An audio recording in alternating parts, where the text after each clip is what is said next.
죄송하지만 얼굴 좀 만져볼 수 있을까요? 화가 남자에게 또 한 번 정중히 부탁했다. 뭐 찌릿찌릿하는 게 너무 싫긴 하지만 이렇게 이쁜 귀신을 보는 것도 흔치 않으니 내 이번만 들어주지. 난 서서히 손을 들어 그의 얼굴을 만져보았다. 아까보다도 더 싫은 느낌만 나지. 먼 감흥이라고는 개풀도 느낄 수가 없었다. 아저씨, 너무 싫으시죠? 죄송해요. 앞으로 넙죽 절하면서 난 진정 죄송한 마음을 가지고 그 화가 남자에게 말했다. 괜찮아. 우히히. 안녕히 계세요.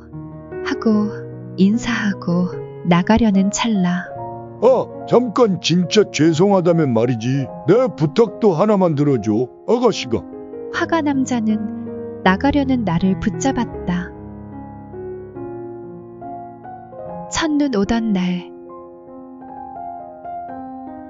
정말 황당하네. 진짜 내가 더 황당하다. 산 비탈길을 내려오며 김 목사가 혀를 끌끌 찼다. 나풀나풀 가볍게 나르듯이 내려오는 나에 비해 김 목사는 오늘 하루가 무척이나 피곤한 듯이 발을 거의 끌다시피 해서 걸음을 걷는 것이었다. 귀신이 화가 모델 서는 건 이 세상에 아마 나밖에 없을 거야. 그치? 그러니까 아까 그 크로키 한 장으로 끝냈어야지. 이건 뭐 내가 간신히 말리지만 않았다면 아마 둘이서 히히덕거리면서 날밤을 새웠을 거다. 아예 나체 모델까지 하지 그랬냐? 김 목사가 툴툴거리며 화를 낸다. 참 화낼 사람. 아니, 귀신이 누군데? 색정귀도 아닌데 색정귀라고 몰아붙인 사람이 누군데? 내가 말을 말아야지. 황당하고 어이없는 사람은 나라고. 그래도 넌 색정귀야. 김 목사가 뭐가 웃긴지 갑자기 웃기 시작한다. 아하하하. 난 웃는 그의 모습에 아주 화가 났다. 그러는 넌 목사나 되고 ROTC식이나 나왔다면서 이렇게 가난하게 사니? 다 방탕하게 사느라고 재산 탕진했지? 네 동생들도 저렇게 방치하고 아주 제멋대로구나. 모르는 소리 하지 마. 모르면 모르는 대로 그냥 가만히 나 있어. 우리 집 거덜낸 건 아버지 탓도 크지만 방탕하기만 했던 혜진이 엄마, 그 여자 때문이라고. 이제 알겠네. 그래서 너랑 혜진이 사이가 그렇게 안 좋은 거로군.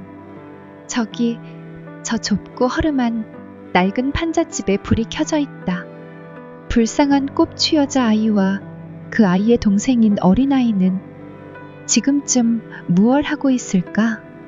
이 잘생겼으면서도 어두운 이 남자는 대체 무엇 때문에 평생 이렇게 안 겪어도 좋을 만한 이런 상황을 즐기는 것처럼 보이는지.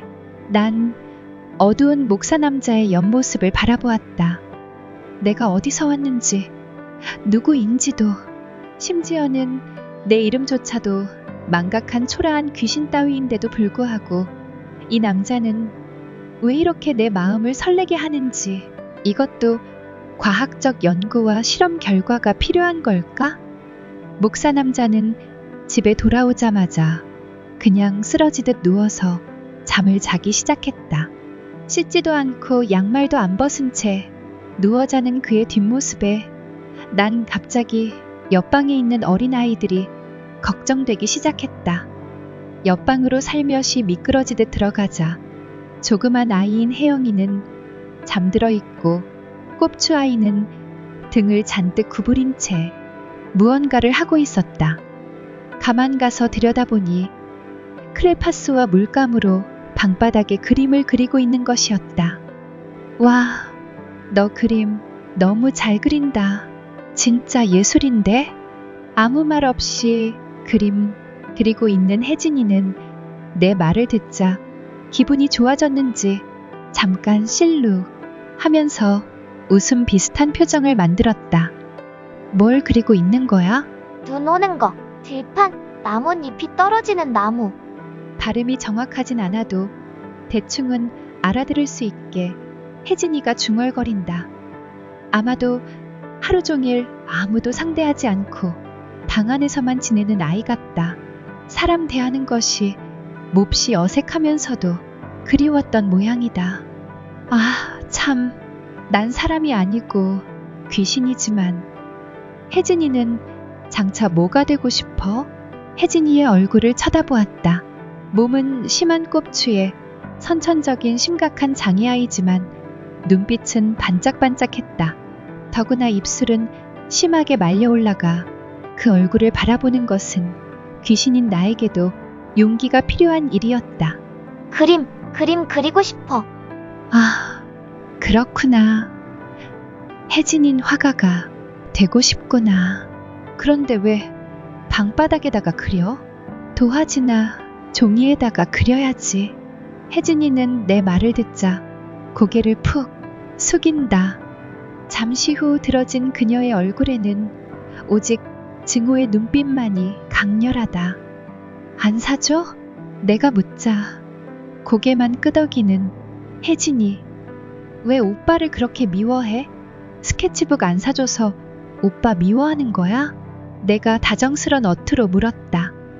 민감한 사안이지만 이대로 안타까운 남매를 그냥 보고만 있을 수는 없었다. 그 놈은 우리 엄마를 죽였어. 잠시 후 혜진이 입에서 흘러나온 말은 너무나 처절하게 들렸다. 이미 아는 내용이었지만 당사자 목소리로 직접 들으니 그동안 받았을 혜진이의 충격과 분노와 상실감이 그대로 느껴졌다. 아니야, 그렇지 않아. 부산 피난 때 괴뢰군의 폭격을 맞아 돌아가신 거라며? 혜진이는 그때 없었어? 엄마 모습 보지 못한 거야? 난 엄마보다 먼저 부산 내려가 있었어. 저놈이 엄마를 폭격맞게 그냥 내비둔 거라고. 자기 한 몸만 살려서 부산 내려왔단 말이야. 아, 이 소녀의 이 확고한 믿음을 어떻게 해야 할지 모르겠는 나로서는 난감할 뿐이었다. 어떤 식으로 이 소녀의 오해를 풀고 남매가 각자의 오해를 넘어서 사이좋게 서로를 사랑할 수 있으려나. 걱정만을 안고서 난 그 방을 빠져나와 김 목사가 잠들어 있는 방으로 들어갔다.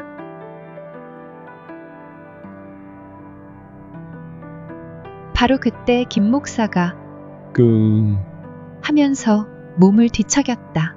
조그만 창문에 비치는 달빛으로 인해 아프로디테를 유혹했던 저 그리스의 아도니스를 연상케 하는 그의 얼굴에 이끌려 나는 나도 모르게 그의 옆에 가서 앉았다. 아직 청초하고 맑고 순수하며 지적인 그의 얼굴은 너무나 하얘서 아도니스 같은 미소년을 떠올리게도 하고 아폴론 같은 강한 남성미가 느껴지기도 하는 얼굴이다. 가만 손을 들어 살며시 그의 옆 얼굴선을 따라 흘러내려갔다. 넓고 반듯하고 새하얀 이마를 거쳐 짙고 검은 눈썹 아래 아름답게 고요하게 감겨있는 눈, 지적인 인상을 주는 코, 인중, 그리고 약간 두툼하면서 크지도 작지도 않은 이 입술. 그 입술에 눈이 이르자 나는 키스가 하고 싶어서 견딜 수가 없었다.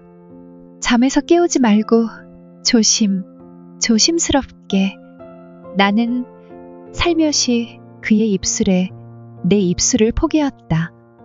아, 미칠 듯한 욕망이 내 깊숙한 곳에서 올라온다. 역시 난 색정귀였어. 몸을 뒤척이면서 그가 몸을 돌려 모로 눕는다. 더 이상 나는 그의 얼굴에 손을 대면 안 되겠지. 입술도 만지면 안 돼. 더구나 키스는 더더욱 안 돼. 난 색정귀야. 천한 귀신일 뿐이야. 자학으로 몸부림치던 밤이 끝나고 어느새 날이 밝았다. 귀신도 낮에 활동이 가능하구나. 또 하나의 과학적 발견이었다. 귀신이 자지 않고 먹지 않는다는 것은 다 사람들이 몰라서 만들어낸 통설일 뿐이다. 비록 잠을 잘 수도 없고 먹을 수도 없지만 난 자고 싶어 죽겠고 맛있는 음식을 먹고 싶어 죽겠단 말이다.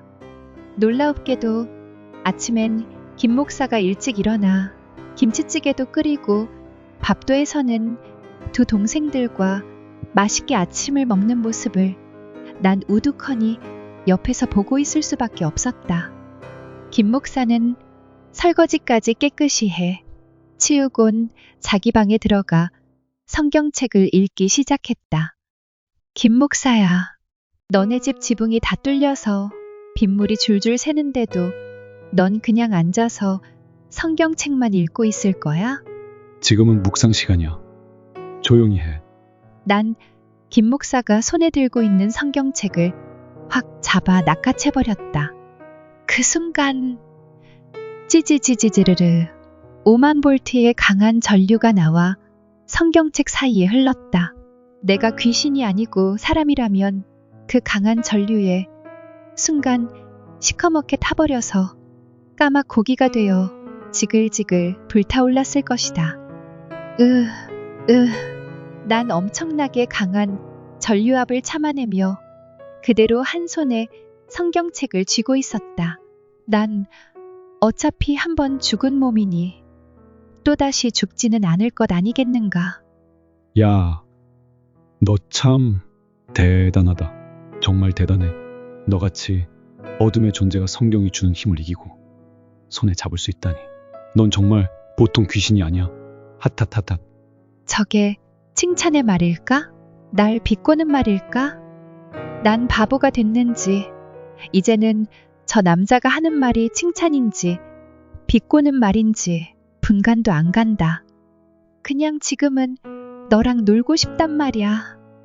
난 지지직거리는 성경책을 조용히 책상 위에 놓고선 멍청이 나를 쳐다보고 있는 그 남자를 확 덮쳐서는 키스를 해버리고 말았다. 그의 부드럽고 감미롭고 두툼하면서도 촉촉한 입술. 아, 입술을 벌려줘. 그 안에 있는 거. 김 목사는 갑자기 나를 확 밀치며 방 구석으로 내동댕이를 쳐버렸다. 이게 완전 색종기. 어젯밤도 덮치더니만 네 머릿속에는 그 생각밖에 없지? 안 자고 있었어? 뻘쭘하게 내가 물었다. 난 정말이지 구제불능이야. 네가 그렇게 덮치는데 잠이 오냐? 난 수총각이란 말이야. 내 동정을 너 같은 잡기에게 뺏기다니. 그런 일은 있을 수 없어. 너 수총각이었니? 우후후후. 그래서 저렇게 방어 모드가 지나치게 강하군. 난 터져나오는 웃음을 간신히 참으며 말을 이었다. 나도 수처녀로 죽어서 이런지도 모르잖아. 난 아직 내가 누군지 모르니까. 아마도 결혼 못하고 죽은 처녀 귀신일 거야. 더구나 성적인 경험이 없이 죽었으니 한이 될 만도 하지. 그래서 내가 귀신이 되었나? 고개를 갸우뚱거리고 있는 사이. 아마도 넌 귀신이면서 성경책을 만질 수 있고 이런 벌건 대낮에도 활동한 것을 보면 나쁜 귀신은 아닌 게 틀림없어. 김 목사가 잠옷 진지하게 말을 받는다. 아까 네가 마늘 찌을 때도 내가 도와줬잖아. 그런 거 보면 난 혹시 귀신이 아니라 수호천사인지도 모르지. 내가 약간 거만해져서 고개를 끄덕였다. 어이구 이 멍청아. 마늘을 두려워하는 것은 서양 드라큘라지 일반 한국 귀신이냐? 그리고 나는 기억 상실에 걸린 수호천사가 있다는 얘기는 평생 들어보지를 못했다. 아니야. 왜 꼭 내가 귀신이라고만 생각해? 혹시 내가 대천사 미카엘님한테 잘못 보여서 이 땅으로 쫓겨난 천사로서 그 벌로 기억 상실이 되었을지도 모르잖아. 우길 걸 우겨라. 우긴다고 귀신이 천사 되냐? 김 목사는 팔짱을 낀 채로 내 하는 양이 마냥 재미있어 죽겠다는 투다. 저 얄미운 남자가 수총각이든 카사노바로 200명 여자하고 놀아봤든 그런 것은 아무 상관없어. 그래, 맞아. 내가 색정귀라도 상관없어. 저 남자를 굴복시키고 말 거야. 내가 귀신인지 아니면 천사인지 알아낼 수 있는 아주 과학적인 실험 방법이 떠올랐어. 난 자신 있는 어투로 남자에게 말했다. 만약 내 목소리에 자신감이 결여되어 있다면 내 시커멓게 검은 술수가 그대로 드러날 테니까. 그게 뭔데? 훗, 1단계 성공. 저 남자가 내 말을 귀 기울여 듣기 시작한다는 것은 좋은 징조. 저기 말이지, 내가 귀신이라면 아마도 나와의 접촉은 찝찝하고 저주스럽고 아주 추할 거야. 더구나 당신은 하나님의 사도잖아?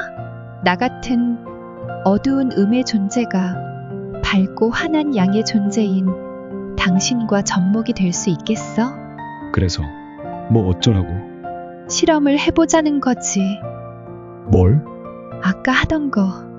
난 결국 또 한 번 죄를 짓고 말았다. 그의 입술을 강제로 덮쳐버리고 마른 것이다. 지옥불에 빠져도 좋아. 천년만년 지옥불에서 활활 불타고 신이 내리는 천벌을 받아도 좋아.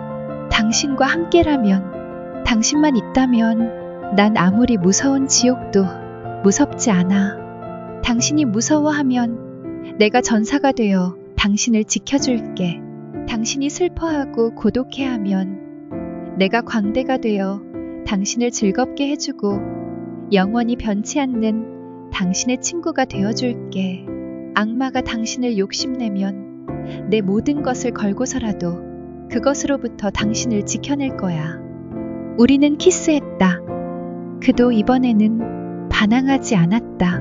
우리는 미친 듯이 빨고 부딪히고 서로가 서로를 안타까워했다. 안겨있으면서도 그래도 너무나 서로를 그리워했다. 눈물이 나왔다. 그도 울고 있었다. 정말 신기한 일이야. 이것도 대단한 과학적 성과야. 인간이랑 귀신이 같이 사랑에 빠질 수가 있으니 말이야. 그도 날 강렬하게 원한다고 느끼는 것은 나의 무모한 착각인가? 그렇지 않았다고 단언하건대 내 옷을 벗긴 것은 내가 아니라 그가 먼저였다고. 벌건 대낮에 창호지 문틈으로 햇빛이 너무나 강렬해서 타버릴 것 같은 이런 정오 한낮에 이게 도대체 뭐 하는 짓인지 모르겠다. 젊고 유망한 목사와 기억 상실증에 걸린 여자 귀신이 알몸으로 벗고 누워 남한테는 절대로 말 못할 각종 짓을 저지르고 있으니 말이다. 정말 이런 일은 아무도 몰라야 해. 어디로 숨어야겠어. 도저히 답이 안 나와. 예수님도 우릴 용서하지 않으시겠지? 난 그의 몸 위로 올라가면서 잠깐 생각했다. 그 순간에 그의 신음소리가 내 귓전에서 들려온다. 신음소리와 함께 축축한 그의 입술이, 혀가 내 귀를 간지리고 희롱한다. 그의 신음소리를 듣자 난 정말 뭐라고 말할 수 없는 오르가즘에 빠져버렸다. 귀신도 이런 오르가즘, 쾌락을 느낄 수 있네. 나만 특별히 이런 것은 아니겠지.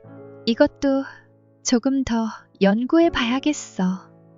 그 다음은 기억나지 않는다. 내가 어떻게 했고 그가 어떻게 했지? 동정을 잃었다고 그 남자가 울진 않았겠지. 우훗훗 운 것은 바로 나였어. 기뻐서, 아니 너무 슬퍼서. 내가 천사가 아닌 귀신이라는 게 증명이 된 과학적 실험이었거든. 난 어쨌든 과학 연구자로서 내 실험 결과에 승복할 수밖에 없으니까. 그가 잠들자 난 조용히 방문을 열고 툇마루에 앉았다. 하늘에 눈이라도 올 모양인지 찌뿌두둥하다. 그렇지만 웬일인지 태양은 너무 따스해서 너무나 환하고 밝게 비춰주고 있었다. 구름 사이로 밝은 햇빛이 빛나는 모습이 마치 신의 계시라도 내려올 것만 같았다.